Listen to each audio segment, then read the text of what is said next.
Hello everyone, आप सभी का हमारे चैनल पे स्वागत है बच्चों। तो आज के इस वीडियो में हम क्लास 12th की जो प्रश्नावली 6 है उसकी विविध प्रश्नावली को सॉल्व करने जा रहे हैं। लेकिन इस विविध प्रश्नावली को करने से पहले आपको बाकी के जो पहले के एक्सरसाइज है वो अच्छे से आने चाहिए, तभी आपको ये समझ में आएगा। तो आपसे निवेदन है, रिक्वेस्ट है, 6.1, 6.2, 6.3 प्रश्नावली को ज़रूर कर लें। पहले जो 6.5 प्रश्नावली हुआ करती थी वो अब 6.3 हो चुकी है, जिसको मैंने ऑलरेडी करा रखा है। लिंक्स मिलेंगे डिस्क्रिप्शन पे। अगर आपने नहीं देखे तो पहले देखना, उसके बाद ही इस वीडियो को स्टार्ट करना। चलिए वीडियो को शुरू। पहला क्वेश्चन क्या बोल रहा है, सिद्ध कीजिए कि ये जो फंक्शन है log x बट्टे x द्वारा प्रदत्त फलन x बराबर a पर उच्चतम है। देखो आपको आंसर पता है पहले से, उच्चतम आपको दिखाना है। तो बिना किसी देरी के स्टार्ट करते हैं, सोल्यूशन में आ जाते हैं। ठीक है, बाकी सभी चीज़ें मैंने पढ़ा रखी है, लिंक्स मिल जाएगी आपको डिस्क्रिप्शन में। ठीक है, तो देखो हमारे पास क्या दिया हुआ है, दिया है हमें fx जो हमें दे रखा है, fx हमें दे रखा है log x बट्टे में x। तो हम क्या करते हैं, एक बार हमें अवकलज करना होता है तो यहाँ लिख देंगे differentiate with respect to x। ठीक है ना, तो एक बार अवकलज कर लेंगे f डैश x। तो अंश बट्टे हर वाला सूत्र लग जाएगा, हर इंटू अंश का अवकलज माइनस अंश वैसे का वैसे गुणा हर का अवकलज। बट्टे में क्या होता है, हर का स्क्वायर। ठीक है, ये चीज़ आप जानते ही होंगे, कक्षा 11 से पढ़ रहे हो। log x का अवकलज 1 बट्टे x। ठीक है, और x का अवकलज 1 होता है। इससे ये कटा, बट्टे में x स्क्वायर, तो यहाँ आ जाएगा 1 माइनस log x बट्टे में x स्क्वायर। ठीक है, इसको समीकरण 1 मानते हैं, इसको 2। अब क्या होता है, उच्चतम और निम्नतम के लिए हमें क्या करना होता है, एक बार जो f डैश x होता है उसको 0 रखना होता है। तो यहाँ लिखेंगे उच्चतम व निम्नतम के लिए। ठीक है, कहीं पे भी कोई डाउट या दिक्कत हो आप वीडियो को एक बार दोबारा देख सकते हैं। तो हमें क्या करना होता है, जो f डैश x होता है उसको रखना होता है 0 के बराबर। तो रखेंगे 0। देखो जैसे ही 0 रखेंगे तो क्या हो जाएगा, ये है ना 1 माइनस log x बट्टे में x स्क्वायर बराबर 0। ये चीज़ आके बट्टे में इधर के गुणे में हो जाएगी, तो 1 माइनस log x क्या हो जाएगा 0, तो 1 बराबर हो जाएगा log x। ठीक है, 1 का मान log e का मान 1 होता है, और यहाँ से log x, तो x का मान क्या आ गया, e आ गया। और यहाँ बोल भी रखा था x बराबर e पर। तो देखो यहाँ पर x का जो है एक ही बिंदु है, सिंगल पॉइंट है। और जब भी सिंगल पॉइंट होता है तो हमें क्या करना होता है, इस चीज़ का दोबारा से डेरिवेटिव करना होता है, और फिर उसकी जगह पर x का जो मान है वो रख के देखना होता है। नाउ पुनः हम क्या करेंगे, दोबारा से अवकलज करेंगे, जगह कम ना पड़ जाए यार। ठीक है, इसका हम अवकलज करेंगे।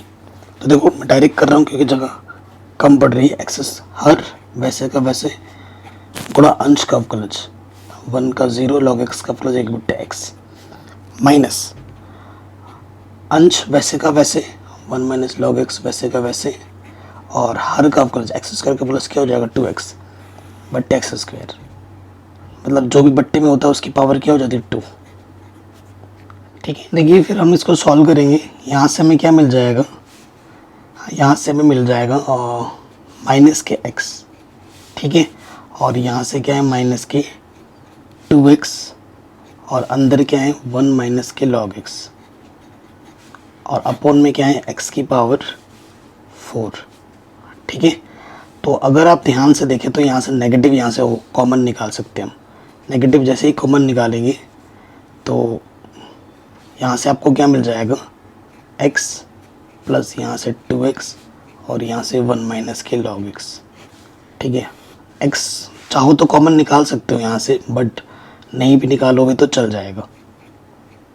ठीक है, x थोड़ा कॉमन निकाल लो। सो यहाँ से अगर x कॉमन भी निकाल लेते हैं तो यहाँ से बचेगा 1, यहाँ से 2, 1 माइनस के log x, और अपॉन में है x की पावर 3 होगा। x निकालेंगे कॉमन, कट जाएगा। ये जो भी वैल्यू आएगी प्लस में आएगी, और यहाँ क्या है नेगेटिव, तो ये क्या आ गया नेगेटिव। ठीक है, तो x का मान अगर हम यहाँ रख भी देंगे x बराबर a पर, ठीक है, x बराबर e पर, और जनरली जो e की वैल्यू होती है वो होती है 2.73 के आसपास। ठीक है, तो एफ डबल डैश ई पर ये जो वैल्यू देगा, क्योंकि ये जो भी वैल्यू आएगी उसके सामने नेगेटिव लगाएं तो ये नेगेटिव है कि नहीं, और नेगेटिव होने पे क्या होता है, अतः नेगेटिव होने पर उच्चतम होता है, अगर पॉजिटिव आता तो निम्नतम होता। अतः x बराबर e पर फलन महत्तम या उच्चतम लिख सकते हैं, उच्चतम होगा। ठीक है, ये हमें हमारा उत्तर, ये हमें हमारा आंसर मिल जाएगा। बताइए, कोई डाउट, कोई दिक्कत नहीं होगी। तो ये क्वेश्चन भी आपका आराम से बन गया। अगला जो क्वेश्चन है स्टार्टिंग की, ये देखो जो विविध प्रश्नावली होती है ये सारे प्रश्न इंपॉर्टेंट होते हैं। पहला तो इंपॉर्टेंट था, ये दूसरा क्वेश्चन मोस्ट इंपॉर्टेंट है। दूसरा क्वेश्चन हमसे क्या पूछ रहा है, किसी निश्चित आधार बी के एक समबाहु त्रिभुज का आधार जो बी है वो फिक्स कर दिया गया, वो नियत है। ठीक है, कि समान भुजाएं, जो भुजाएं समान है ना समबाहु त्रिभुज में, उसकी ये जो भुजाएं 3 सेंटीमीटर प्रति सेकंड की दर से घट रही है तो माइनस में लेना है। उस समय जब त्रिभुज की समान भुजाएं आधार के बराबर है, यानी कि समान भुजा जो भी होगी आधार के बराबर यानी कि बी के बराबर होगी, उसका क्षेत्रफल कितनी तेजी से घट रहा है वो आपको निकालना है। ठीक है, काफी शानदार क्वेश्चन है। मैं आपको एक समबाहु त्रिभुज बना के दिखाता हूँ। ये मेरा समबाहु त्रिभुज है, इसके ये भुजाएं और ये भुजाएं बराबर है। आधार को बोल दिया गया है कि आधार बी है। ठीक है, प्रश्न में आधार को बी बोला गया है, और मान लेते हैं कि जो समान भुजाएं वो x है, ये समान भुजाएं x है। ठीक है, ये हमने चित्र पे दिखा दिया। ये हमारा क्या है, समद्विबाहु त्रिभुज, समद्विबाहु त्रिभुज है। अब क्षेत्रफल की बात कर रहे हैं तो उसके लिए हम क्या करेंगे, देखो हमें लंबवत ऊंचाई चाहिए होती है तो यहाँ से हम लंब डालेंगे। ठीक है, समबाहु त्रिभुज में अगर हम इस शीर्ष से लंब डालते हैं ना तो इस सामने वाले हिस्से को दो टुकड़ों में समान हिस्सों बांट देता है। तो ये वाला जो हिस्सा होगा ये b/2 होगा, और ये वाला हिस्सा भी होगा b/2। ठीक है, ये ध्यान रखेंगे। ये काम हमने किया है, रचना वगैरह में आप लिख देना। ठीक है, माना इसका नाम दे दो ए। ठीक है, ये पॉइंट है बी, ये पॉइंट है सी, इस वाले पॉइंट का नाम दे दिया मैंने एम। ओके, तो हमने क्या माना है कि जो माना समान भुजा, जो समान भुजा है उसको हमने x सेंटीमीटर बोला है ना, सेंटीमीटर है। ठीक है, और समान भुजा घट रही है किस दर से वो भी दे रखा है, और दिया क्या है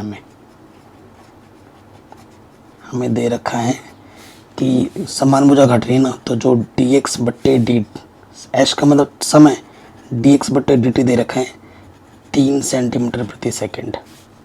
ठीक है, ये चीज़ हमें दे रखी है, जहाँ ज़रूरत पड़ेगी इसका हम उपयोग करेंगे। ठीक है, अब क्षेत्रफल निकालना है हमें। क्षेत्रफल के लिए 1/2 आधार गुणा ऊंचाई होता है, ऊंचाई हमें मालूम नहीं है। तो त्रिभुज AMC में, ठीक है, AMC में पाइथागोरस प्रमेय से, ठीक है, तो पाइथागोरस प्रमेय से क्या हो जाएगा, कर्ण का वर्ग, ये कर्ण है, कर्ण का वर्ग क्या होगा, आधार का वर्ग b/2 का वर्ग प्लस लंब का वर्ग AM का वर्ग। तो AM आपका बेसिकली क्या मिल जाएगा, AM², ये प्लस के तरह के माइनस का हो जाएगा x² b²/4। ठीक है, ये चीज़ हमें मिल गई, ये AM² मिला, तो AM इसका अंडर रूट में आ जाएगा, कोई दिक्कत नहीं है। अब देखो, अब त्रिभुज ABC का क्षेत्रफल, ABC कैसा है, समद्विबाहु त्रिभुज। ठीक है, तो सूत्र क्या होता है, 1/2 आधार गुणे में ऊंचाई, यही होता है। ठीक है, अब देखो क्षेत्रफल को हम A से प्रदर्शित करते हैं। 1/2 आधार क्या है हमारे पास, B है, और ऊंचाई हमारे पास AM, तो AM का मान अंडर रूट, ये AM², तो ये अंडर रूट में लेना पड़ेगा। ठीक है, ये चीज़ आ गई। अब ये A आ गया, क्षेत्रफल में परिवर्तन निकालना है, और यहाँ पर देखो क्या दे रखा है, यहाँ पर T दे रखा है। तो ये जो है ना, इसका अवकलज हमें किसके सापेक्ष करना पड़ेगा, T के सापेक्ष करना पड़ेगा। ठीक है, तो यहाँ लिखेंगे टी के सापेक्ष अवकलज करने पर, कहीं पे भी डाउट हो एक बार वीडियो को दोबारा देखें। टी के सापेक्ष हम क्या कर देंगे, अवकलज कर देंगे। तो देखिए यहाँ से क्या हो जाएगा, तो देखो टी के सापेक्ष कर रहे हैं तो ठीक है, ये ध्यान रखना है। तो x हमारा क्या है, डी एक्स पर डी टी है ना, तो x हमारे वेरिएबल है। तो देखिए यहाँ से क्या हो जाएगा, सबसे पहले क्या होगा, अवकलज करेंगे तो यहाँ डी ए बट्टे डी टी, ये b बट्टे 2 अभी क्या होगा हमारा कांस्टेंट, क्योंकि हम t के सापेक्ष कर रहे हैं। तो b बट्टे 2 हमारा क्या हो गया, कांस्टेंट। फिर क्या, x हमारे वेरिएबल है, x के सापेक्ष तो करना ही पड़ेगा अवकलज। x हमारा डिपेंडेंट वेरिएबल है ना, b तो कांस्टेंट है। लेकिन सबसे पहले क्या सरल होता है, पावर। अगर इसको ढंग से लिखा जाए इस चीज़ को, तो इसका मतलब क्या होता है, घात में 1/2। तो उसमें उस स्थिति में क्या होता है कि घात सामने आ जाती है और जो भी अंदर होता है उसके घात में से 1 कम हो जाता है, nx n-1। फिर अंदर जो होता है उसका अवकलज होता है d बट्टे D T x square p बट्टे 4। अवकलज करना आना चाहिए, अगर नहीं आता है तो आप अगर अवकलज ही नहीं आता तो आप अनुप्रयोग कहाँ से सीखेंगे, है कि नहीं। तो यहाँ से आ गया b बट्टे में आ गया 4, ये माइनस का आधा बचेगा, माइनस का आधा नीचे आके क्या होगा, प्लस का आधा, और आधा का मतलब क्या होता है, अंडर रूट। तो ये मैंने एक ही लाइन में लिख दिया। अब इसका अवकलज करेंगे, देखो एक्स स्क्वायर का प्लस क्या हो जाएगा, 2x, ठीक है, और x 2x होगा, और x का प्लस क्या होगा, dx बट्टे dt, क्योंकि हम अवकलज t के सापेक्ष कर रहे हैं, x के सापेक्ष नहीं। तो एक्स स्क्वायर का 2x होगा और x का प्लस क्या होगा, dx बट्टे dt, और इसका ये कांस्टेंट है, इसका प्लस क्या हो जाएगा, 0। तो वो चीज़ लिखो ना लिखो कोई फ़र्क नहीं पड़ता।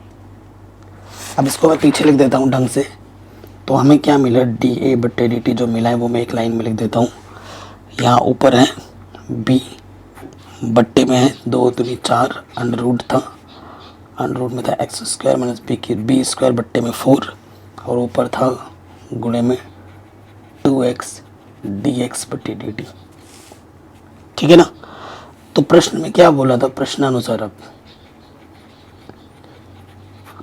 क्या बोला, जब x का मान आधार के बराबर हो तब, और dx बट्टे dt का मान प्रश्न में कितना दे रखा था, 3 ही दे रखा था ना, 3 सेंटीमीटर प्रति सेकेंड। तो इन मानों को हम रख सकते हैं यहाँ पर, तो रख दो। ऊपर है b बट्टे 4, x की जगह पे आ जाएगा b स्क्वायर बट्टे में 4 2b, और dx बट्टे dt का मान कितना है, 3। देखो b 2 3 6 b स्क्वायर, यहाँ b स्क्वायर है, बाहर आके अंडर रूट से कितना हो जाएगा, सिर्फ b। हल करेंगे, लॉस ऑफ 4 4 - 1, ठीक है। तो एक b कटा, और यहाँ से आ जाएगा 6 बट्टे में 4, और यहाँ से 3 बचेगा और 4, तो यहाँ से जाएगा अंडर रूट 3, 4 का वर्गमूल 2। तो ये बट्टे का 2 कहाँ जाएगा, गुणे में। तो 6 दूनी 12 बट्टे 4 अंडर रूट 3, 2 दूनी 4, 2 छंग 12, ठीक है। एक b भी तो है, तो 6 को मैं लिख सकता हूँ, 6 को मैं कैसे लिख सकता हूँ, 3 गुणा 3, और 3 को लिख सकता हूँ अंडर रूट 3 गुणा अंडर रूट 3। और यहाँ पर मेरे पास क्या है, 2 अंडर रूट 3, एक अंडर रूट 3 से एक अंडर रूट 3 कटा। कुछ गड़बड़ तो नहीं कर रहे हम कैलकुलेशन में, ओके। एक गड़बड़ हमने स्टार्टिंग में किया, घट रही थी ना कि दर से घट रहा है, तो ये माइनस में आएगा, घटना है ना तो माइनस में आएगा, तो ये मान यहाँ पर माइनस में रखा जाएगा, तो ये माइनस में होगा, ये माइनस में आ जाएगा, ठीक है ना। तो कैलकुलेशन देख लीजिए एक बार,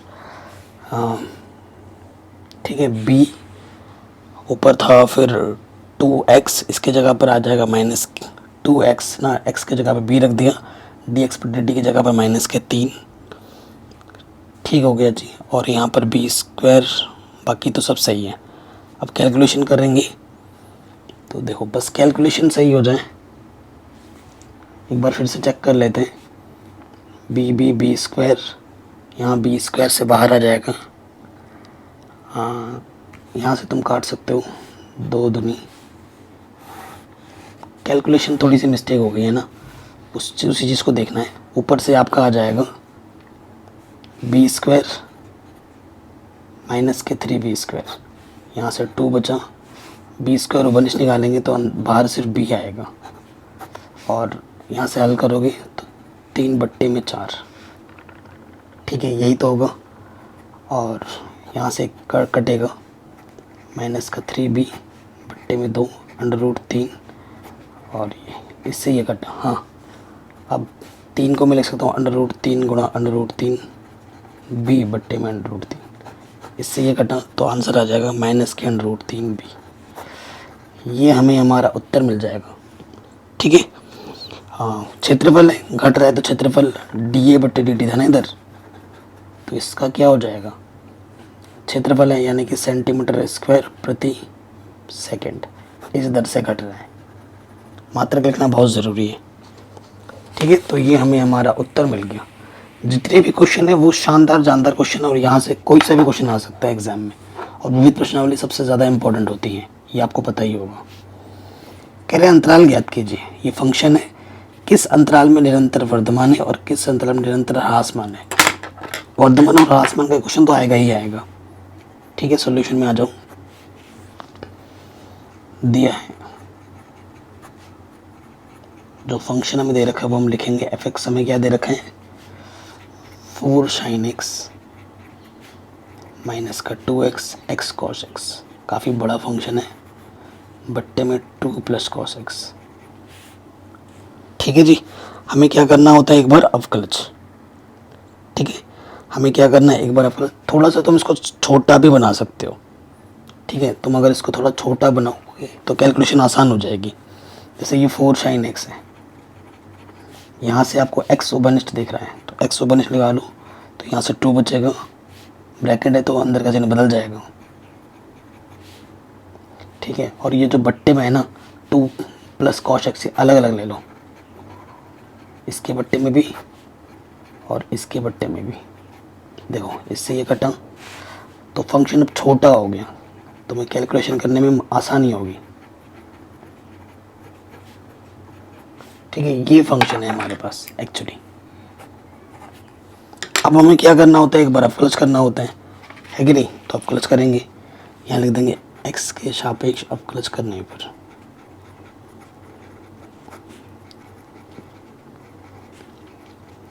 कहीं पे भी डाउट हो, दिक्कत हो, एक बार दोबारा देखें, और अगर आपने पहले के प्रश्नावली पढ़ रखे हैं तो इन प्रश्नों में आपको कोई भी डाउट नहीं होगा, है ना। तो अवकलज करते हैं, यहाँ से आ जाएगा f'(x), अंश बट्टे हर है तो सूत्र लगेगा हर वैसे का वैसा इंटू अंश का अवकलज माइनस अंश वैसे का वैसा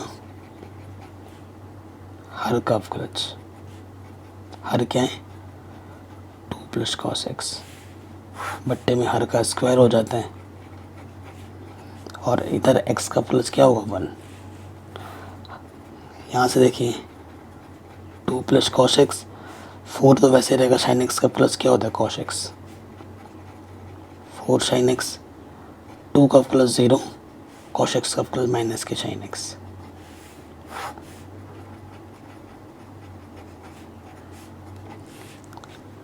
ठीक है, ये चीज़ आ गई। अब हमें क्या करना है, कैलकुलेट करना है। 4 sin x अंदर इधर गुणा करेंगे तो 4 दूनी 8 cos x, और यहाँ से आ जाएगा 4 cos x square x, sin x plus के 4 sin स्क्वायर x।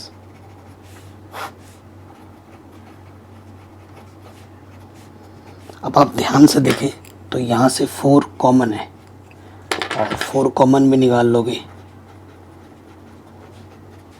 तो अंदर बचेगा cos square x plus sin square x, जिसका मान कितना होता है 1। ठीक है, इसकी जगह पे हम क्या रख सकते हैं, 1 रख सकते हैं। ठीक है, रख देंगे तो यहाँ से आ जाएगा 8 cos x 4 इंटू में 1। एक काम करते हैं, ये लॉशॉपा पे ले लेते हैं, इसकी गुणा इसके साथ हो जाएगी, लॉशॉपा लेके हल भी कर दिया। ठीक है, अभी तो सरल ही कर रहे हैं। 8 cos x प्लस 4, इसको खोल देते हैं, a का स्क्वायर और साथ ही साथ माइनस से गुणा भी कर दे रहा हूँ, प्लस b का स्क्वायर माइनस का प्लस का 2 है भी तो माइनस का 2 है भी, 2 दूनी 4 x।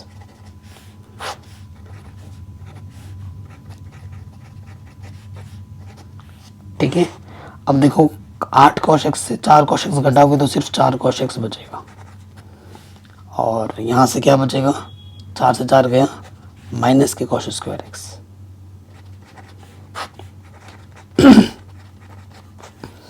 अब देखिए यहाँ से cos x ओवरनिस्ट है, cos x ओवरनिस्ट निकालो, यहाँ से बचेगा 4 और यहाँ से बचेगा cos x, बट्टे में क्या है 2 प्लस cos x का होल स्क्वायर। ठीक है, तो ये किस अंतराल में वर्धमान होगा, किस अंतराल में ह्रासमान होगा। ठीक है, तो उस चीज़ के लिए हमें क्या देखना होता है, इंटरवल। तो ये सारी जो चीज़ डिपेंड कर रही है, किस पे डिपेंड कर रही है, कॉस्ट पे डिपेंड कर रही है, क्योंकि आप खुद जानते हो, cos x का जो मान होता है वो ज़्यादा से ज़्यादा 1 होता है और छोटे से छोटा -1 होता है, इसके बीच में लाई करता है। अगर मैं सबसे बड़ा मान सोच लूँ 1, देखो ये इस राशि में मुझे कोई डाउट नहीं, क्योंकि स्क्वायर ये पॉजिटिव देगा ही देगा। अगर मैं 1 रखूँगा तो 4 में से 1 घटाओगे 3 आएगा। ठीक है, और इस क्वांटिटी पे डिपेंड करता है। अगर cos x का मान तो माइनस के 1 ले लोगे, ये तो पॉजिटिव होगा, ये भी पॉजिटिव रहेगा, लेकिन ये नेगेटिव बना देगा इसको। तो डिपेंड कर रहा है क्या मान रख रहे हो। तो ये जो मान आ रहा है ये इंटरवल पे डिपेंड करता है। देखो cos x के लिए मैं बात कर रहा हूँ, यहाँ मैं लिख भी देता हूँ cos x के लिए। ठीक है ना, क्वाड्रेंट नियम आप जानते ही हो, ये 0 से π/2, यहाँ पे पाई, यहाँ पे 3 π/2 और फिर यहाँ पे आ जाता है 2 पाई। cos x के लिए यहाँ पर फर्स्ट क्वाड्रेंट में तो देखो सारे प्लस के होते हैं, तो cos x भी यहाँ पर प्लस का रहेगा। ठीक है, और उसके बाद सेकंड क्वाड्रेंट में cos x का मान नेगेटिव होता है। ठीक है, नेगेटिव होता है। थर्ड क्वाड्रेंट में भी क्या होता है, नेगेटिव होता है, cos x का मान क्या होता है, नेगेटिव। और चौथे क्वाड्रेंट में cos का मान क्या होता है, पॉजिटिव। क्योंकि आप जानते हो इसमें after school to coaching all positive होते हैं फर्स्ट क्वाड्रेंट में, साइन और कॉसेक पॉजिटिव होते हैं सेकंड क्वाड्रेंट में, थर्ड क्वाड्रेंट में टेन और कॉट पॉजिटिव होते हैं, और चौथे क्वाड्रेंट में कॉस और सेक पॉजिटिव होते हैं। ठीक है, तो इस से क्लियर हो जा रहा है कि जब cos x देखो 0 से π/2, ठीक है, जब cos x 0 से π/2 और प्लस का यहाँ और 3 π/2 से 2 पाई के बीच में रहेगा, में जो हमारा f'(x) है वो पॉजिटिव होगा। इसका मतलब क्या, वो पॉजिटिव, यानी कि जो फलन होगा हमारा वर्धमान होगा। काफ़ी शानदार क्वेश्चन है, इस क्वेश्चन को बोर्ड एग्जाम में काफ़ी बार पूछा भी गया है, वर्धमान है। ठीक है, क्योंकि यहाँ पर ये फलन फिर वर्धमान हो जाएगा, ये पॉजिटिव का आ जाएगा ना, और इसी पे ही सारा फलन डिपेंड कर रहा है कि नहीं, पॉजिटिव आ जाएगा। जब बाकी दो केस बच गए, जब cos x का मान, यहाँ लिख देना cos x का मान, ये इंटरवल बचा π/2 से पाई और पाई से 3 π/2 में होगा, तो f'(x) का मान 0 से छोटा होगा, नेगेटिव होगा, अर्थात फलन ह्रासमान होगा।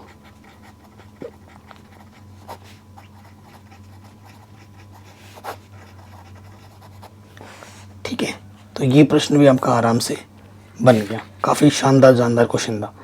इसी तरीके से नेक्स्ट क्वेश्चन है, ये क्वेश्चन आसान है लेकिन थोड़ा दिमाग लगाना पड़ेगा इसमें भी। वैसे उसी टाइप का क्वेश्चन है जैसा भी हमने किया।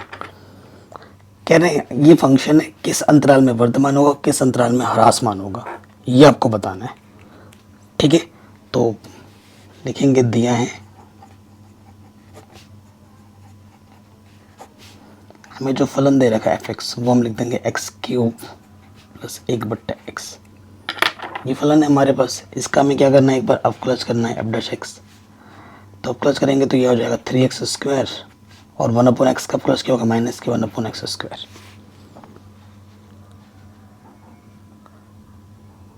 1/x नहीं है आई थिंक क्वेश्चन में, यहाँ पर x की घात भी 3 है, x की घात भी 3 है। तो जो घात रहता है वो सामने आ जाता है, तो यहाँ और माइनस लग जाता है, तो माइनस की 3 और जितनी घात नीचे होती है उतनी इनमें से एक घात और जब बढ़ जाता है, ये शॉर्ट ये होगा। ठीक है, ये अब यहाँ से इसको थोड़ा और सरल कर सकते हैं हम, 3 उभयनिष्ठ हैं। ठीक है, तो यहाँ से हल कर लो, लॉशोपा क्या आ जाएगा x⁴, x यहाँ आ जाएगा x⁴ -1। हल कर दिया हमने। ठीक है, तो इसको थोड़ा और भी तोड़ के लिख सकते हैं। इसको मैं लिख सकता हूँ a² - b² के रूप में। बट्टे में तो x⁴ है ही है, इसको और जितना तोड़ोगे उतना बढ़िया रहेगा तुम्हारे लिए। a² - b² क्या होता है, a + b a - b बट्टे में x⁴ है। समीकरण नंबर 1। अब क्या होता है, क्रांतिक बिंदु निकालने होते हैं हमें बिंदु के लिए, क्योंकि बिंदु में निकलेगा तभी हम इंटरवल निकाल पाएंगे, और उन्हीं इंटरवल पे हम चेक करते हैं। बिंदु के लिए f' का मान क्या रखा जाता है, 0 रखा जाता है। तो 0 रखो, तो यहाँ से क्या हो जाएगा, देखो ये चीज़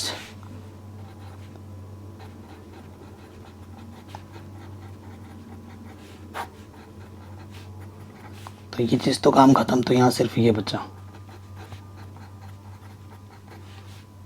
ठीक है,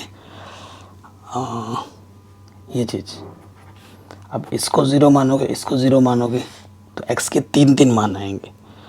ठीक है ना। अब वर्धमान के लिए, ह्रासमान के लिए अब आप तुम्हें सोचना पड़ेगा कि क्या किया जाए क्या ना किया जाए। ठीक, तो देखो x का मान तो यहाँ से माइनस का आएगा और यहाँ से प्लस का आएगा। ठीक है, 2 ही मान है, एक तो माइनस का आना है, एक प्लस का आना है।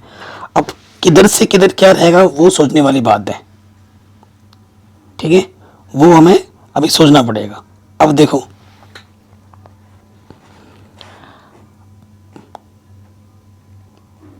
यदि अब देखो अगर वर्धमान होगा तो तुम्हें f' का मान पॉजिटिव लाना होता है, दिखाना होता है कि धनात्मक है तो वर्धमान है। अगर ह्रासमान है तो तुम्हें f' का मान माइनस में दिखाना पड़ता है। ठीक है, ये चीज़ है। देखो तुम इसमें तो कोई डाउट ही नहीं है, क्योंकि इधर तुम x का मान माइनस में रखो या प्लस में रखो, वो प्लस बना देगा क्योंकि हाथ में 4 है। ये दिक्कत करेगा, यहाँ से ढंग से सोचने वाली बात है। और x के 2 ही मान आएंगे, एक प्लस का 1 और एक माइनस का 1, तो केस बन जाएंगे 2। देखो यदि x का मान, यदि x में क्या करता हूँ, -1 से छोटा लेता हूँ और 1 से बड़ा लेता हूँ, ये केस तुमसे खुद बनाने हैं। देखो अगर मैं x का मान -1 से छोटा लूँ, -1 से छोटा मतलब जैसे कि -2 और 1 से बड़ा जैसे कि 2, इन रिस्ट्रिक्शन को फॉलो करना है। और ये मान तुम यहाँ रख के देखो, ठीक है, यहाँ पे रख के देखो,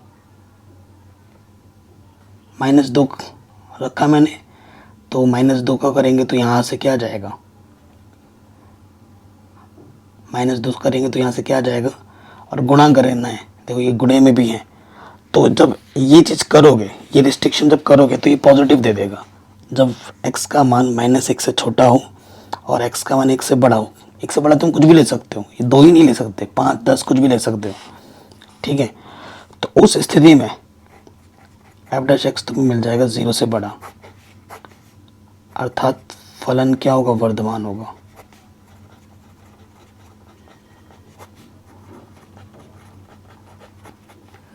दूसरा केस ये बना सकते हो, यदि एक्स का मान क्या है, एक्स का मान मैं ले लेता हूँ कि 1 से छोटा है व एक्स का जो मान है वो -1 से बड़ा है। दो स्थिति है कि -1 से तो बड़ा लेना है और एक्स 1 से छोटा लेना है। ठीक है, इनके बीच में रखना है। एक्स का जो मान होना चाहिए इनके बीच में होना चाहिए। ठीक है, इनके बीच में जब लोगे तुम मान, उस स्थिति में जब पता है क्या आ जाएगा फलन, एफ डैश एक्स का मान आ जाएगा 0 से छोटा, नेगेटिव आएगा। अर्थात फलन क्या होगा, ह्रास मान होगा इस इंटरवल में। आप रख के देखो कोई सा भी मान इसके बीच में रख के देखो कि वो एक्स का मान 1 से छोटा हो और -1 से बड़ा हो, उनके बीच में कोई मान रख के देखो तो ये तुम्हें जो एफ डैश एक्स है ये क्या मिलेगा, नेगेटिव का ही मिलेगा हर बार। ठीक है, ये तुम्हें तुम्हारा आंसर मिल जाएगा। यही प्रश्न में पूछा गया था। देखो क्वेश्चन ऐसे हैं जिसपे आपको थोड़ा सा एफर्ट लगाना पड़ेगा, सोचना पड़ेगा। विविध प्रश्नावली में थोड़ा टिपिकल क्वेश्चन आ जाते हैं थिंकिंग प्रोसेस वाले, तो एक्स्ट्रा थोड़ा सा दिमाग लगाओगे, थोड़ा रिवीजन करोगे तो आ जाएगा कैलकुलेशन। अब जो कुछ क्वेश्चन ऐसे भी होंगे जो लेंथी प्रॉब्लम्स हैं और ये 5-5 नंबर में 6-6 नंबर में आते हैं, जैसे ये क्वेश्चन है ये बड़े नंबर में आता है। कह रहे दीर्घवृत्त, ये दीर्घवृत्त के अंतर्गत उस समद्विबाहु त्रिभुज का महत्तम क्षेत्रफल ज्ञात कीजिए जिसका शीर्ष दीर्घ अक्ष का एक सिरा है। ठीक है, जिसका जो शीर्ष है ना, दीर्घ अक्ष का एक सिरा लेना है। 2 टाइप के अक्ष होते हैं, एक लघु अक्ष एक दीर्घ अक्ष। तो मैं आपको पहले क्या बना के दिखाता हूँ, दीर्घवृत्त अंडे की तरह होते हैं। ठीक है, ये दीर्घवृत्त है, ये लघु अक्ष है, ये दीर्घ अक्ष है। ठीक है, एक्स के बट्टे में स्क्वायर, तो ये वाला पॉइंट हो जाएगा a,0 और ये वाला पॉइंट होगा 0,b। ठीक है, तो यहाँ लिख सकते हो, दिया है जो दीर्घवृत्त आपको दे रखा है वो लिख लो। क्या दे रखा है एक्स स्क्वायर बट्टे ए स्क्वायर वाई स्क्वायर बट्टे बी स्क्वायर बराबर 1। उसी के आधार पर ये पॉइंट्स आए हैं। ये हमारा क्या है, केंद्र है जिसका कोऑर्डिनेट क्या होता है 0,0। ठीक है, हमसे क्या बोला है कि दीर्घवृत्त के अंतर्गत एक समद्विबाहु त्रिभुज लेना है। ठीक है, समद्विबाहु त्रिभुज लेना है। समद्विबाहु त्रिभुज में क्या होता है, इसकी 2 भुजाएं समान होती हैं, समद्विबाहु त्रिभुज।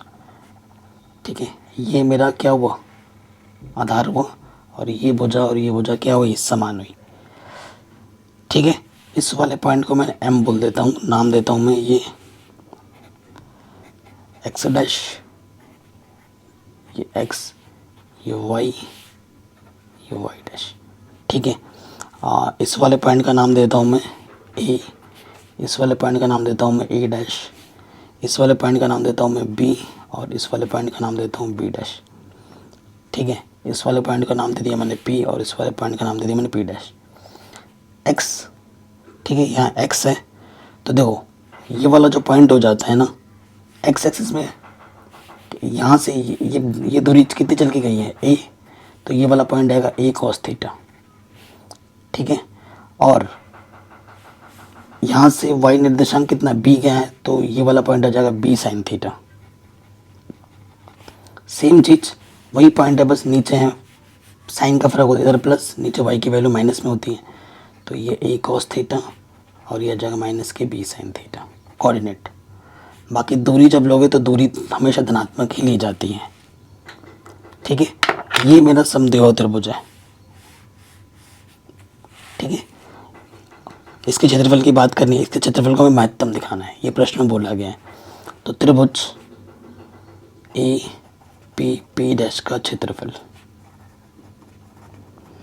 सूत्र क्या होता है, 1/2 आधार, ये हमारा आधार है और ये हमारी क्या ऊंचाई है।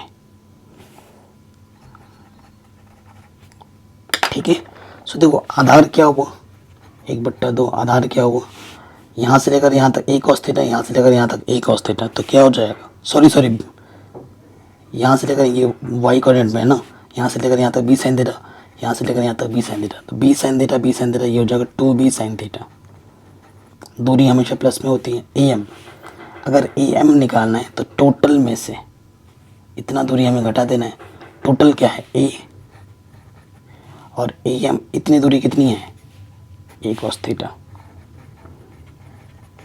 ये हमने घटा दिया। ठीक है, अब इसको क्या करना है, हल करना है। तो देखिए 2 से 2 कटा, ठीक है 2 से 2 कटा, यहाँ से ए वनिश निकालोगे और ये बी है, यहाँ से बचेगा 1 माइनस के कॉस थीटा, इतना बचेगा। ठीक है, थोड़ा हम इसको और सरल कर सकते हैं क्या, साइन थीटा से अगर मैं अंदर गुणा कर दूं कैलकुलेशन को सरल करने के लिए, साइन थीटा और यहाँ से हो गया साइन थीटा कॉस थीटा।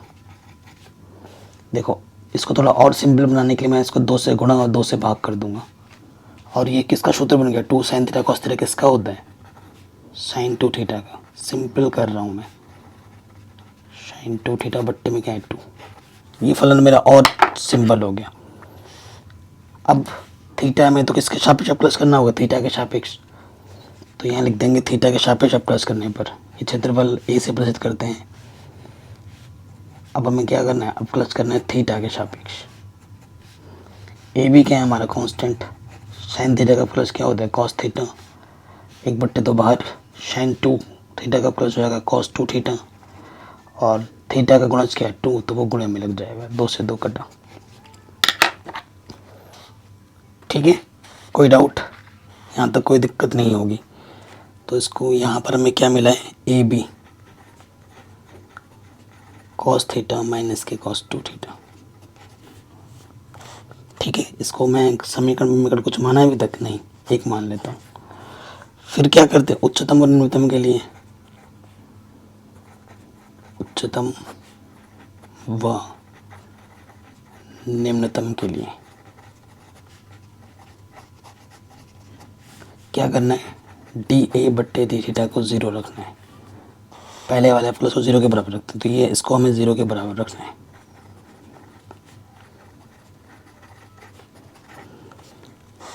ठीक है, कोई दिक्कत कोई परेशानी नहीं होगी। अब देखो ए बी है ना, दूरी इसका मान 0 नहीं हो सकता, तो मुझे इसके मान को 0 लेना है, क्योंकि cos theta minus K cos 2 theta क्या होगा 0 के बराबर, इसके मान को ले लेंगे, तो माइनस का उधर जाके क्या हो जाएगा, प्लस का हो जाएगा, तो ये नेगेटिव वाला इधर आके पॉजिटिव, ये चीज़ हो गई। तो कॉस थीटा को मैं लिख सकता हूँ अपने सुविधा के अनुसार, तोड़ के लिख सकता हूँ, कॉस 2 पाई माइनस थीटा लिख सकता हूँ, और फिर तुलना करूँगा तो कॉस से कॉस हटेगा, तो यहाँ से बचेगा 2 थीटा, यहाँ से 2 पाई और यहाँ से माइनस के थीटा, माइनस का थीटा इधर आके प्लस के हो जाएगा, 3 थीटा बराबर 2 पाई, थीटा का मान कितना आएगा 2 पाई बाई 3। ठीक है, थीटा का मान कितना आ गया 2 पाई बाई 3। अब 2 तरीके हैं, अब तुम क्वेश्चन को तुम बड़ा करके करना चाहते हो या छोटा करके करना चाहते हो, वो तुम्हारी मर्जी। देखो यहाँ पर क्वेश्चन में लिखा हुआ ऑलरेडी महत्तम, तो महत्तम के लिए क्या करना है आपको, यहाँ लिखना है थीटा बराबर 2 पाई बाई 3 पर, ये लैंग्वेज याद रख लो। ठीक है, दूसरा तरीका क्या है कि तुम इसका दोबारा से अपक्रच करोगे। ठीक है, दोबारा से अपक्रच करोगे, अपक्रच करने के बाद थीटा की जगह पे 2 पाई बाई 3 रखोगे, तो जो मान आएगा वो नेगेटिव में आएगा, और नेगेटिव में आने के बाद आप क्या लिखोगे कि ये फलन क्या होगा, महत्तम है। ये दूसरा तरीका जिसमें बहुत टाइम लग जाना है, लेकिन जो मैं करता था हमें आंसर में पता ही चल गया कि उच्चतम लाना है, तो कैलकुलेशन में इस पर नंबर नहीं कटेंगे, ये मसो नंबर कटेगा। आपको क्या लिखना, थीटा बराबर 2 पाई बाई 3 पर डी ए बट्टे डी थीटा का मान, ऐसे लिखना है, का मान पॉजिटिव से नेगेटिव में बदल रहा है।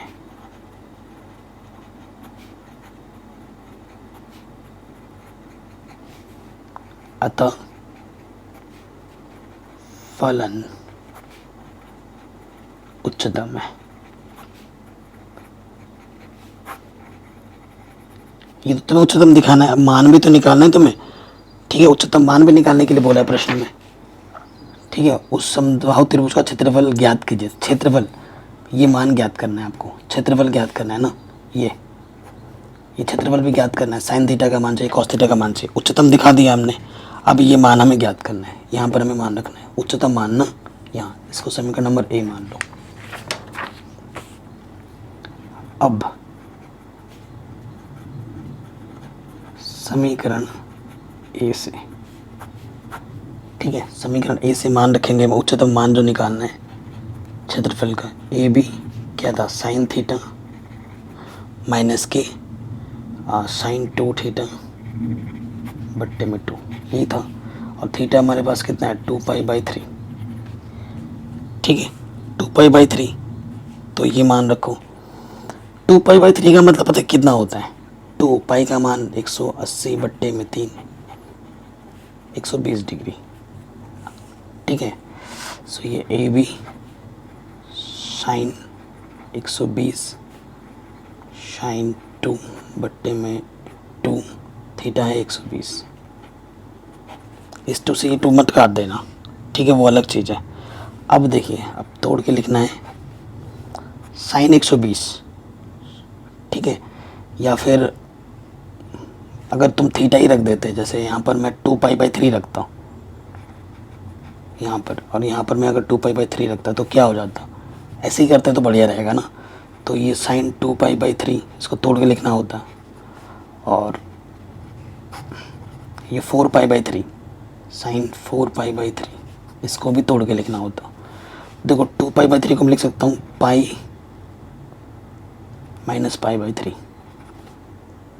ठीक है। इसको हल करूँगा तो मुझे ये मान मिलेगा। और साइन पाई माइनस थीटा क्या होता है, साइन थीटा। सूत्र जो लग रहा है वो लिख ले दिखाना है। साइन पाई माइनस थीटा क्या होता है, साइन थीटा। तो यहाँ से आ जाता है साइन π/3। इसको भी मुझे तोड़ के लिखना है, साइन 4π/3 ना, तो पाई प्लस π/3 इसको ऐसे तोड़ के लिख सकते हैं। और साइन पाई प्लस थीटा क्या होता है, माइनस के साइन थीटा, ठीक है। अब ए बी π/3 का मतलब साइन 60, साइन 60 का मान कितना होता है, √3/2।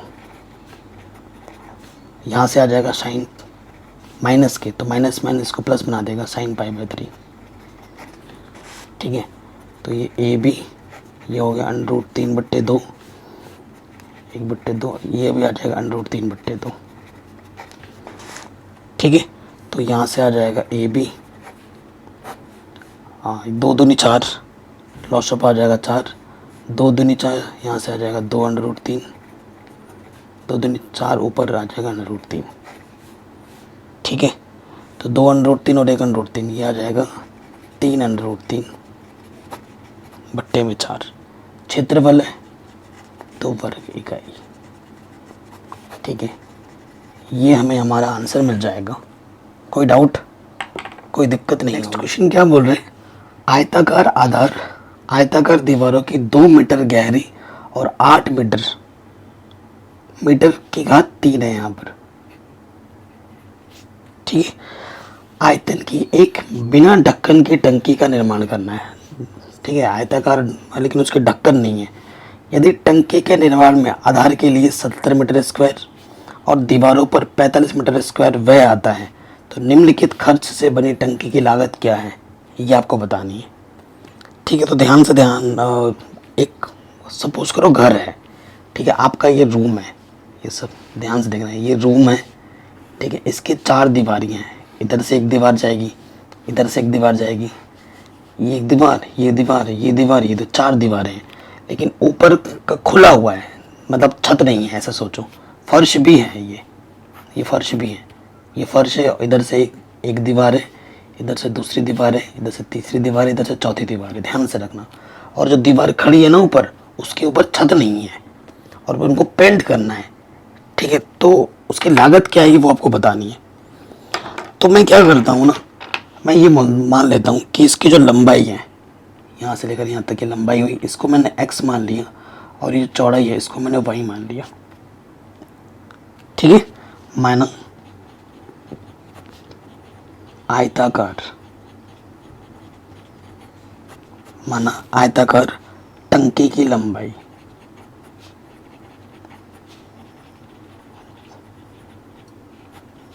x तथा चौड़ाई y मीटर है।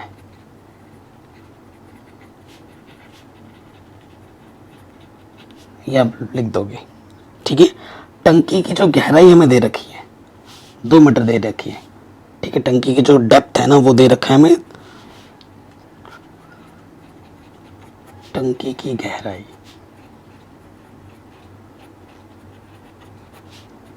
ये मुझे दे रखी है 2 मीटर। ओके, तो टंकी का आयतन क्या होगा, इसलिए टंकी का जो आयतन होगा वो क्या होगा, लंबाई गुना चौड़ाई गुना ऊंचाई होता है सूत्र, लंबाई गुना चौड़ाई गुना ऊंचाई। लंबाई है लंबाई चौड़ा ऊंचाई हमारी 2 है, लंबाई x है और चौड़ाई y है, 2xy हो जाएगा। ठीक है, परंतु प्रश्न में दे रखा है कि जो आयतन है वो 8 है, 8 दे रखा है प्रश्न में है। ठीक है, 2 चौके, तो x y बराबर हमारे पास 4 है, लंबाई गुना चौड़ाई कितना है 4 है।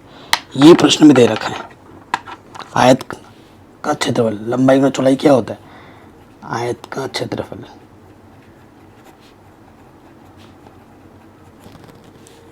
ठीक है, आयत का क्षेत्रफल क्या हुआ, एक्स वाई हुआ, लंबाई गुना चौड़ाई, ये दे रखा है प्रश्न में। सो देखो प्रश्न में ये बोला गया है आधार, आयताकार आधार व आयताकार दीवारों की 2 मीटर गहरी और 8 मीटर आयतन के बिना ढक्कन की टंकी का निर्माण करें। यदि टंकी के निर्माण में आधार के लिए, आधार मतलब ये जो फर्श है टंकी का, 70 रुपये मीटर स्क्वायर। ठीक है, क्षेत्रफल हमको पता है एक्स वाई।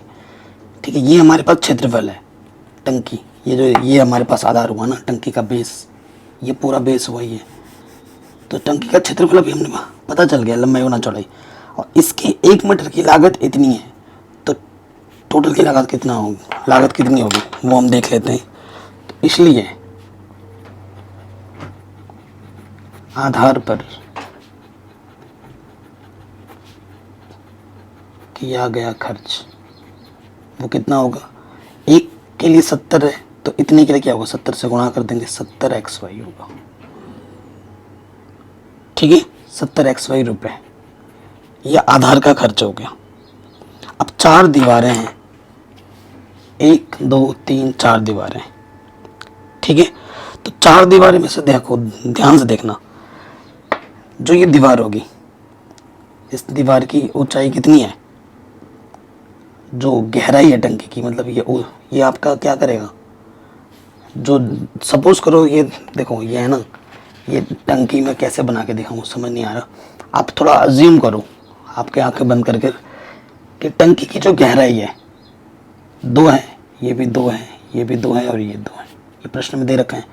तो इसकी और इसकी बात जब करेंगे तो ये इसकी दीवार के लिए क्या हो जाएगी, लंबाई होगी, और ये इसकी क्या हो जाएगी, चौड़ाई।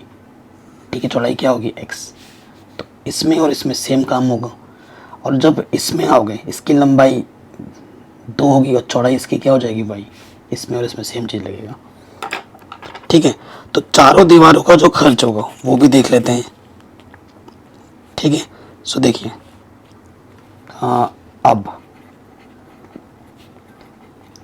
4 दीवारों का पहले क्षेत्रफल निकाल लो।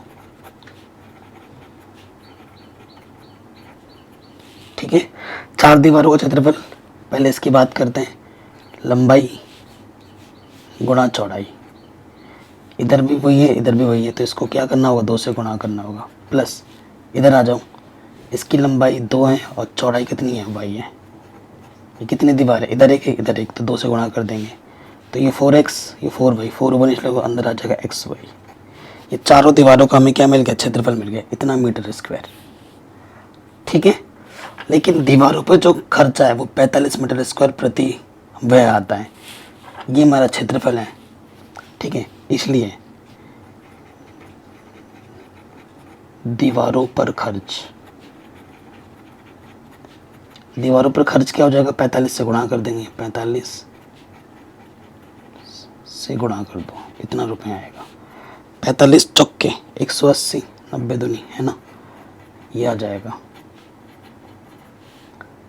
ठीक है, समीकरण नंबर इसको 1 और इसको 2 मान लो।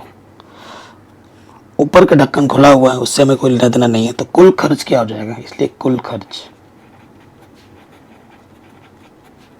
इसको और इसको क्या करना है, जोड़ देना है हमें। 70xy plus 180x plus Y. ठीक है, ये हमने इसको जोड़ दिया। बताइए कोई दिक्कत, कोई परेशानी नहीं होगी। अब आपको पता है कि यहाँ पर 2 वेरिएबल आ गए, x और y, इसको एक वेरिएबल में कन्वर्ट करना पड़ेगा। हमारे पास एक संबंध है कि एक्स वाई 4 के बराबर है, एक्स वाई 4 के बराबर है, तो y बराबर मैं क्या रख सकता हूँ, 4/x रख सकता हूँ। जो वेरिएबल्स होते हैं, अगर 2 वेरिएबल्स आ रहे हैं इंडिपेंडेंट, तो एक में करना होता है। ये आपने सीखा होगा 6.3 एक्सरसाइज में। जो 6.5 हुआ करता था पहले, वो नई एनसीईआरटी में अब 6.3 हो गए हैं। बहुत ही बड़ी एक्सरसाइज है 6.3। ठीक है, उसको ज़रूर कर लेना ढंग से। 4-5 वीडियो में मैंने लगे हैं बनाने में, लिंक्स में डाल दूंगा डिस्क्रिप्शन में। तो जहाँ जहाँ पाएंगे वहाँ पर मैं 4/x रख दूंगा। यहाँ तो मैं डायरेक्ट रख सकता हूँ एक्स वाई का मान कितना, एक्स वाई का मान 4 है, तो मैं यहाँ डायरेक्ट 4 रख दूंगा। बाकी इधर y की जगह पे मैं 4/x रख दूंगा। तो यहाँ आ जाएगा 280 180 x प्लस 4/x। ठीक है, ये कुल खर्च है, तो इसको मैंने नाम दे दिया C। प्रश्न में क्या करना है, निम्नतम खर्च से बनी टंकी की लागत ज्ञात करनी है। टंकी की लागत क्या है, यह टंकी की लागत। ठीक है, निम्नतम खर्च, तो खर्चे को निम्नतम भी दिखाना है ये है, और फिर लागत भी निकालनी है। ये इस प्रश्न का टोटल ये हुआ। अब x में है तो अवकलज करना पड़ेगा x के सापेक्ष, तो dc/dx। 280 का प्लस 0 हो जाएगा, कांस्टेंट का प्लस 0। जब कांस्टेंट और फंक्शन हो तो कांस्टेंट बाहर, फंक्शन का प्लस होता है x का प्लस 1, 4x का प्लस 1/x का प्लस माइनस के 1/x²। ठीक है, ये चीज़ आपको पता ही है। तो यहाँ से आ जाएगा 180, लॉशों ले लो, x² - 4। ठीक है, समीकरण नंबर बी मान लेते हैं। फिर क्या होता है, उच्चतम व निम्नतम के लिए, उच्चतम व निम्नतम के लिए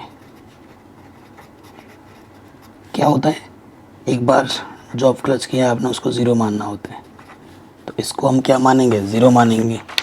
तो यहाँ से क्या आ जाएगा, 180 क्या था, x² माइनस के 4/x²। ये बट्टे के इधर आके गुणे में और गुणे के इधर आके बट्टे में, तो x² माइनस 4 बराबर 0, x² माइनस का 4 इधर आके प्लस का 4, तो x का मान आ जाएगा +-2। ठीक है, x का मान क्या आ जाएगा, +-2 आ जाएगा। तो लेकिन लिखेंगे प्लस का ही 2, माइनस का 2 क्यों नहीं लिखेंगे, क्योंकि जो दूरी होती है वो कभी माइनस में नहीं होती है। ठीक है, तो प्लस में ही लिया जाएगा ओनली। ठीक है, आपको पता ही था कि y बराबर हमारे पास क्या था, 4/x।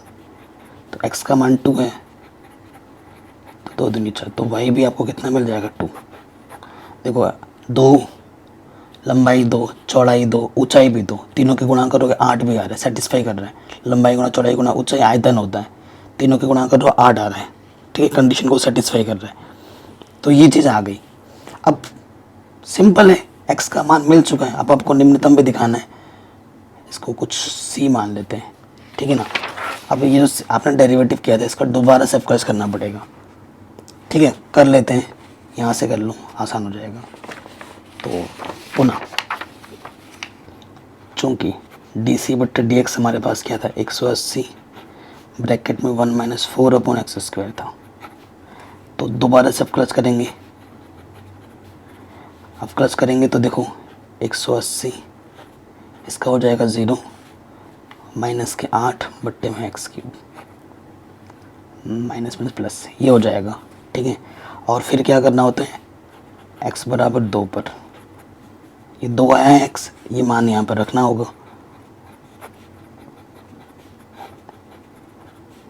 तो देखो 180 गुणे 8 बट्टे में 2 की घात 3, तो ये 180 आ गया जो कि ये पॉजिटिव, और पॉजिटिव आने पे क्या होता है, निम्नतम। देखो डबल डेरिवेटिव आपका पॉजिटिव आ गया उस पॉइंट पर, अतः फलन निम्नतम है, तो लिख दोगे अतः सी निम्नतम है, जो खर्च है वो निम्नतम है। अब हमें खर्च भी निकालने के लिए बोला गया था, x बराबर 2 पर निम्नतम खर्च,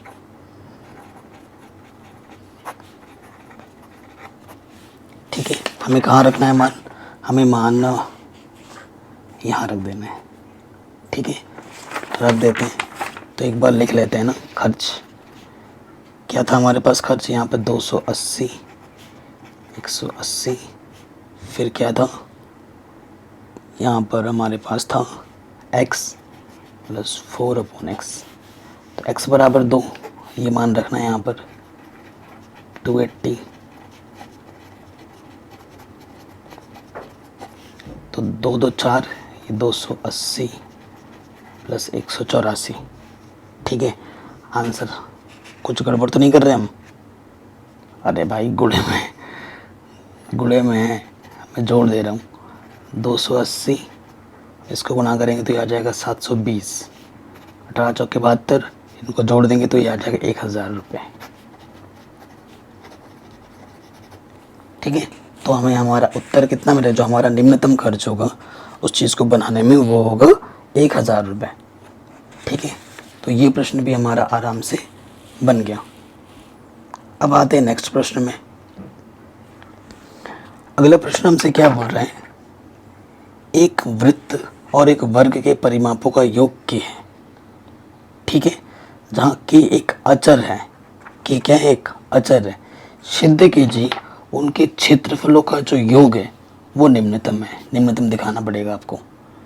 जबकि वर्ग की भुजा वृत्त की त्रिज्या की 2 गुनी है, जो वर्ग की भुजा है ना वृत्त की त्रिज्या की कितनी है, 2 गुनी है। सो देखिए आपके पास क्या एक वृत्त है, तो वृत्त की त्रिज्या होगी, तो मैं वृत्त की त्रिज्या को r मान लेता हूँ, और एक वर्ग है, ठीक है, ये हमारा वर्ग है। इस वर्ग की प्रत्येक भुजा क्या होगी, x होगी, चारों भुजा बराबर होती है, मैंने x मान ली, माना करके लिख दोगे। देखो प्रश्न में क्या बोला है, इनके परिमापों का योग, प्रश्नानुसार, क्योंकि जगह कम होती है डायरेक्ट कर रहा हूँ, आप पूरा लिखना एग्जाम में। प्रश्नानुसार क्या, इसका परिमाप क्या होगा 2πr, और इसका परिमाप क्या होगा 4 गुणे भुजा 4x का योग क्या है, k दे रखा है प्रश्न में, ठीक है। हमें क्या बोले, सिद्ध कीजिए कि इनके क्षेत्रफलों का योग निम्नतम है। फिर से देखो पुनः, तो क्षेत्रफलों का योग है, ये मान लेते हैं, इसका क्षेत्रफल क्या होगा πr स्क्वायर, इसका क्षेत्रफल क्या होता है भुजा का वर्ग x स्क्वायर, ठीक है। कोई दिक्कत कोई परेशानी यहाँ तक नहीं होगी। अब देखिए यहाँ पर r दिख रहा है और यहाँ पर x दिख रहा है, ठीक है। मैंने क्या बोला है आपको कि हमेशा इन सब चीज़ों को हमें क्या करना होता है, एक क्वांटिटी में रखना होता है, या तो r में रखो या फिर x में रखो, ये मैंने बोला था। तो ये चीज़ हमारे पास ऑलरेडी है ना, पर इसको समीकरण नंबर 2 मान लो। सो यहाँ से देखिए, चूँकि क्या है कि 2πr प्लस 4x k के बराबर है, ठीक है। तो मैं यहाँ से x का मान निकालता हूँ, तो यहाँ से क्या होगा, प्लस का 2πr इधर के माइनस का हो जाएगा होगा, और ये 4 जो गुणे में इधर के बट्टे में आ जाएगा। तो मैं क्या करता हूँ, x का मान उठाकर यहाँ रख देता हूँ, ठीक है। यहाँ रखूँगा तो क्या हो जाएगा, k माइनस के 2πr बट्टे में 4 ऊपर है स्क्वायर। बताइए यहाँ तक कोई डाउट, कोई दिक्कत नहीं होगी। अब ये जो फंक्शन है r के फॉर्म में है, आप क्लच कर देंगे r के सापेक्ष dA बट्टे dr, तो यहाँ से पाई कांस्टेंट है, r का हो जाएगा 2r, तो ये आ जाएगा हमारा 2πr। पहले क्या सरल होता है, ब्रैकेट पावर सामने आ जाएगी, और एक पावर क्या होगी, कम हो जाएगी, और फिर अंदर वाले का अवकलज हो जाएगा आर के सापेक्ष। ठीक है, तो बट्टे में 4, बाहर आ जाए के का अवकलज 0, 2 पाई कांस्टेंट है और आर का अवकलज 1 होता है आर के सापेक्ष। ठीक है, ये चीज़ आ गई। अब इसको क्या करना है, सरल करना है। तो यहाँ से देखो, सो गाइस देखिए यहाँ से हम सॉल्व करेंगे तो क्या मिलेगा, 2 पाई आर। ठीक है, तो यहाँ से मैं इसको सिंप्लीफाई करूँगा तो 2 दूनी 4 और नेगेटिव आ जाएगा, यहाँ से गुणा करोगे तो प्लस इंटू माइनस माइनस आ जाएगा, और पाई बट्टे में 4 और इस 2 से अंदर गुणा कर देंगे। ठीक है, ये 2 से ये 2 कटा। ठीक है, यहाँ से बस 4 बचा, तो अंदर बचेगा यहाँ से सिर्फ के और यहाँ से 2 पाई आर। ओके, अब क्या करना है ना, थोड़ा सा सिंप्लीफाई करना है इस चीज़ को, क्योंकि उच्चतम व निम्नतम के लिए इसके मान को 0 के बराबर रखा जाता है। तो सिंप्लीफाई करने के लिए देखो मैं इसको कैसे लिख सकता हूँ, यहाँ पर है 2 पाई प्लस, देखो पाई स्क्वायर बट्टे में 2। ठीक है, ये चीज़ है, क्योंकि पाई से पाई गुणा करोगे ये चीज़ आ जाएगी, और गुणे में यहाँ से आर, ये चीज़, और यहाँ से के पाई बाई 4 इधर आ जाएगा। ढंग से लिख दिया मैंने इसको, और इसको एक साथ रखा, और यहाँ से आर बनिश निकाला, और यहाँ से ये वाला अलग कर दिया। ठीक है, ये हमारा क्या है, डी ए बट्टे डी आर। समीकरण नंबर इसको ए मान लेते हैं। नेक्स्ट स्टेप क्या होता है, उच्चतम व निम्नतम के लिए, उच्चतम व निम्नतम के लिए जो आपने एक बार डेरिवेटिव किया है उसको क्या करना होता है, 0 के बराबर रखना होता है। ठीक है, इसको हम 0 के बराबर रखेंगे तो ये आ जाएगा 2 पाई प्लस पाई स्क्वायर बट्टे में 2 आर माइनस का के पाई बट्टे में 4 0। तो नेगेटिव वाला इधर आके अब क्या हो जाएगा, पॉजिटिव। ठीक है, इसको तुम हल भी कर सकते हो। यहाँ से आपका आ जाएगा 2 दूनी 4 पाई प्लस पाई स्क्वायर बट्टे में 2, यहाँ से आर, और ये आ गया के पाई बट्टे में 4, तो 2 दूनी 4, ये हो गया। अब तुम्हें आर का मान निकालना है, तो के पाई बट्टे में 2 और ये गुणे में इधर के बट्टे में हो गया 4 पाई प्लस पाई स्क्वायर। ठीक है, कोई दिक्कत बताइए, कोई परेशानी नहीं होगी, है कि नहीं। देखिए आर का मान आपको क्या मिल जाएगा। अब देखिए यहाँ से थोड़ा और सरल करेंगे, यहाँ से पाई ओबेनिस्ट आ जाएगा, पाई निकाला, यहाँ से 2 है, यहाँ से 4 प्लस पाई, तो ये पाई से पाई कटा, आर का मान क्या आ जाएगा, के बट्टे में 2 4 प्लस पाई। ठीक है, अब हमें 2 तरीके हैं, हम क्या कर सकते हैं, इसका दोबारा से अपक्लच करेंगे। ठीक है, और आर की जगह पर ये मान रखेंगे और दिखा देंगे हमें लाना क्या है, निम्नतम, तो हम दिखा देंगे कि पॉजिटिव आएगा, उसमें बहुत टाइम लग जाएगा। तो आप दूसरा तरीका क्या है कि आर बराबर पर, दूसरा जो सेफ तरीका होता है जिसमें कैलकुलेशन का टाइम बचता है वो लिख देंगे, डी ए बट्टे डी आर का मान क्या दिखाना है, निम्नतम, तो लिखेंगे नेगेटिव से पॉजिटिव में बदल रहा है, ये लाइन लिख दोगे। अतः फलन निम्नतम है। ठीक है, ये आपको आंसर मिला। अभी भी आपको प्रूफ करना है। प्रूफ प्रश्न में क्या करना है, एक तो निम्नतम दिखा दिया आपने, अब क्या है, जब वर्ग की भुजा, जो वर्ग की भुजा है ना वो त्रिज्या की दुगनी है, ये हमें सिद्ध भी तो करना है। हमें प्रूफ क्या करना है, तो प्रूफ हमें सिद्ध क्या करना है कि जो वर्ग की भुजा है x जो है वो 2r के बराबर है, ये हमें दिखाना है। ठीक है ना, तो हमें क्या करना है, जो r का मान है, ठीक है, वो x में रखना है, क्योंकि हमारे पास x बराबर क्या था, k माइनस 2 पाई r बट्टे में 4 था कि नहीं था। अब यहाँ पे मान रखना है। अब r का मान रखने पर यहाँ पे ये जो आर है उसका मान रखेंगे, मान रखने पर हल करना है कि 2 पाई, आर का मान क्या है कि बट्टे में 2 4 प्लस पाई, और यहाँ पर और बट्टे में है 4, तो 2 से 2 कटा और ये बट्टे का 4 ऊपर आ जाएगा। ठीक है, कैलकुलेशन पार्ट है, इसको आपको ध्यानपूर्वक करना है कि ये -2 पाई और आर का मान क्या है, अरे यार आर का मान क्या है के बट्टे में 2 4 प्लस पाई, और ये टोटल के बट्टे में कितना है 4। ठीक है, तो ये बट्टे का 4 कहाँ जाएगा, ऊपर।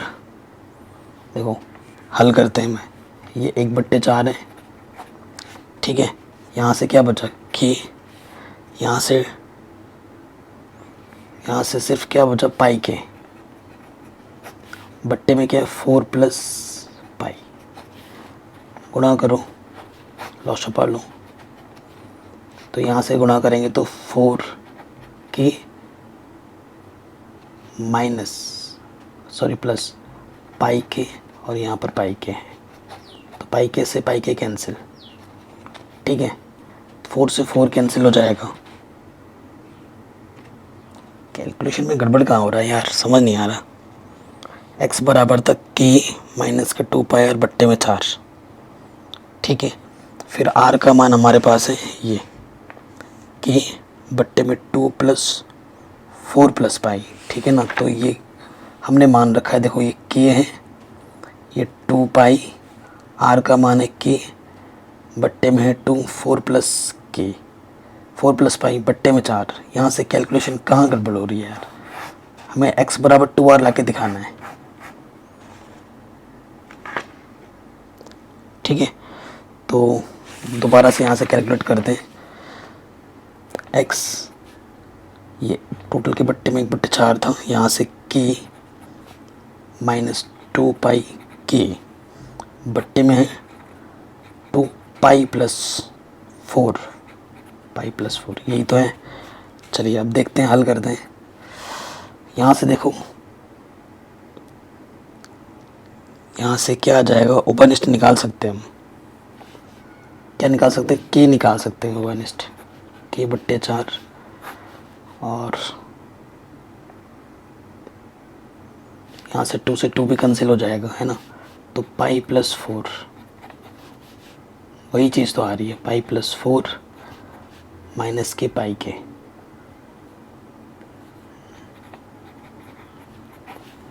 ठीक है, तो गुणा करेंगे तो के बट्टा 4 पाई के प्लस 4 के माइनस के पाई के बट्टे में पाई प्लस 4। इससे ये कटा, 4 से 4 कटा,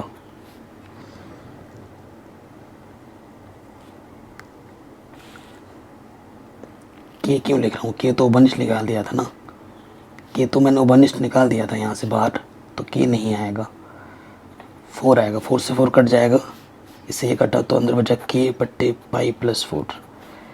ये आर का मान आ गया, आर बोल रहा हूँ, इधर एक्स था, ये एक्स का मान आ गया। ठीक है, अब देखते हैं, अब एक्स बट्टे आर का मान निकालते हैं। एक्स का मान हमारे पास है के बट्टे में पाई प्लस 4, और आर का मान अभी हमने निकाला था। ठीक है, आर का मान अभी हमने क्या निकाला था, के बट्टे में 2 पाई प्लस 4, यही था ना।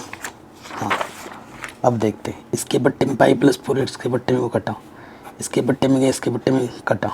ठीक है, तो यहाँ से क्या बचा, एक्स बट्टे 8, और ये बट्टे का तो ऊपर आ जाएगा, 2 बट्टे 1, तिरछे गुणा कर देंगे, एक्स से कम एक्स 2r, हैंस प्रूव्ड। यही हमें सिद्ध करना था, आराम से बन गया। ठीक है, तो एक बार हमने क्या करना, हमने r का मान निकालना, फिर हमने x का मान निकाला के पदों में, फिर इनका हमने क्या निकाला, अनुपात निकाल दिया, और फिर हमें जो प्रूफ करना था वो हमें आराम से मिल गया। तो आज के वीडियो में ना इतना ही रखते हैं, ज़्यादा करेंगे तो फिर दिमाग में खिचड़ी पक जाएगी। मैं आपसे रिक्वेस्ट करूँगा कि ये जो आज के वीडियो में हमने 7 क्वेश्चन किए हैं, क्योंकि क्वेश्चन थोड़े लेंथी हैं, तो इनका एक बार आप दोबारा वीडियो ज़रूर देखना, और एक बार नोट्स ज़रूर बना लेना और रिवीजन ज़रूर करना। ये 7 क्वेश्चन हो जाए, उसके बाद हम बाकी क्वेश्चन एक ही वीडियो में कंप्लीट करते हैं। वीडियो कैसी लगी आप कमेंट करके हमें ज़रूर बताएं। जय हिंद, मिलते हैं नए वीडियो में। तो आशा करता हूँ ये वीडियो आपको पसंद आई होगी, है ना। बाकी इस वीडियो का ये पार्ट 1 था। पार्ट 2 में जो बचे हुए क्वेश्चन है वो हम सॉल्व कर लेंगे। आप जितना ज़्यादा रिवीजन करोगे, ठीक है, उतना आप इन क्वेश्चन को और अच्छे कमांड में बना पाओगे। ठीक है, प्रैक्टिस और रिवीजन मस्ट है, क्योंकि क्वेश्चन थोड़े लेंथी है, तो प्रैक्टिस ज़्यादा करोगे तो उससे आपकी टाइम मैनेजमेंट भी अच्छी होगी क्वेश्चंस करने की। एक बार में नहीं आ रहा है तो दोबारा ज़रूर देखें और प्रैक्टिस और रिवीजन ज़्यादा से ज़्यादा करें। वीडियो को लाइक करना ना भूलें, शेयर ज़रूर करना है सभी के साथ।